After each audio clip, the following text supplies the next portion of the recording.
Bonsoir. Nous voilà presque arrivés au terme de cette campagne pour les élections cantonales à Tarascon. Alors je voudrais évoquer un problème qui peut-être devrait, enfin qui en tout cas devrait faire réfléchir l'ensemble de la gauche à Tarascon. Il s'agit d'analyser, d'essayer de comprendre le rapport des forces qui existe dans cette ville actuellement. D'une part, nous avons la droite qui représente globalement plus de 60% des voix, ce qui est énorme, et qui n'a pas toujours été le cas. Et de l'autre côté, nous avons la gauche qui, globalement, arrive lors des élections précédentes, notamment aux élections régionales, à plus de 40%. Ce rapport de force nous interpelle. Pourquoi? Parce que d'une part, à gauche, il y a seulement 2 candidats, ce qui est une donnée intéressante, d'autant que l'un des 2 candidats se situerait sur un soutien qui n'est pas véritablement établi, de la part du Parti socialiste,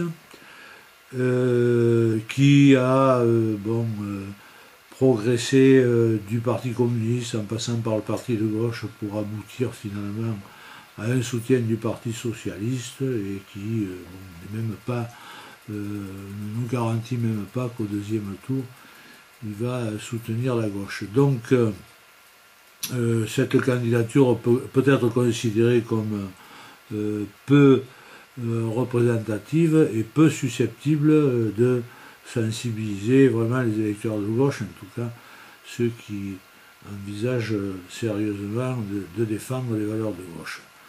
Voilà. À côté de lui, il y a bien entendu la présence qui est forte du Front de gauche, qui rassemble l'électorat communiste, l'électorat du parti de gauche. C'est sa première élection, donc on ne peut pas évaluer ce que ça représente, mais dans ce type de situation, il est bien évident qu'on ne peut pas raisonner uniquement en termes arithmétiques. Je l'ai dit, le Parti socialiste n'étant pas présent et visiblement peu ou mal représenté, il y a du côté de l'électorat de gauche une possibilité de rassemblement sur la candidature du Front de gauche.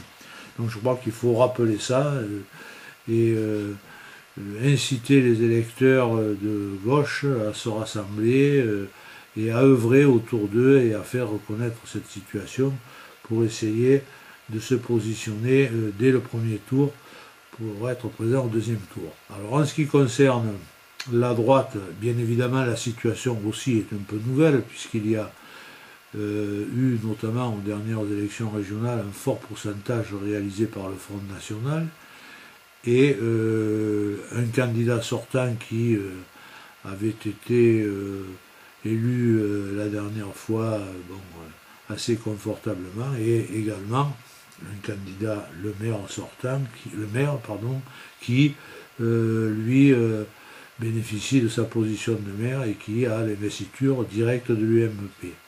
Ce sont 3 candidatures de droite.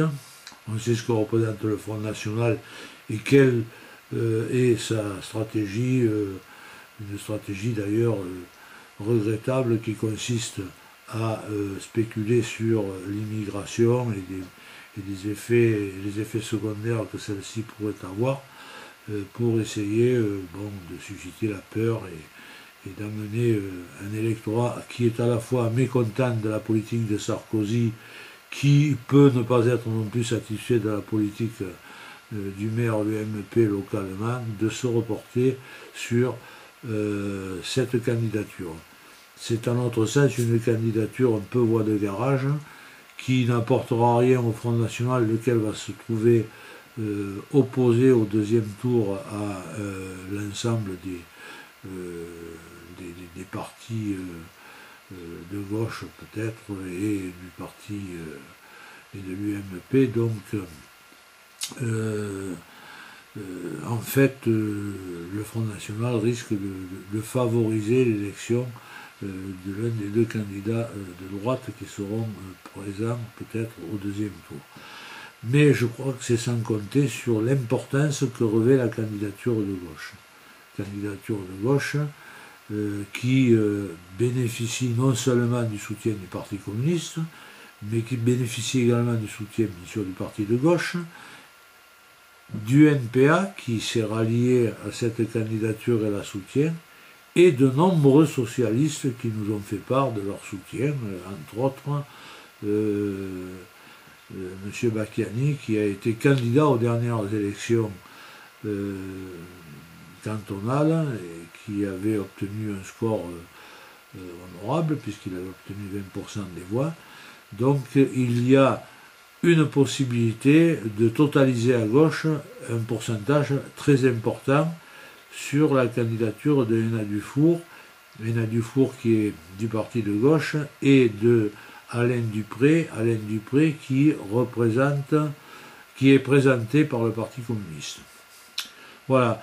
Alors je pense que moi ce qui me paraît essentiel, c'est que on profite des quelques jours qui nous restent pour sensibiliser la population de Tarascon à ce phénomène, pour rappeler à tous les électeurs communistes, aux électeurs socialistes, qu'ils ont là l'occasion, sur de nouvelles bases, de se rassembler pour mettre un terme à l'hégémonie de la droite sur le plan local.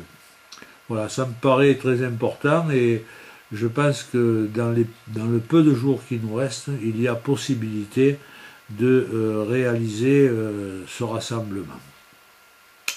Voilà, c'est un point qui me paraît intéressant de développer. Peut-être qu'il y en aura d'autres d'ici dimanche. En tout cas, je demanderai à ceux qui nous font l'honneur de consulter et de venir sur notre blog, de tenir compte peut-être de ces quelques propos que je viens d'émettre. Voilà, merci.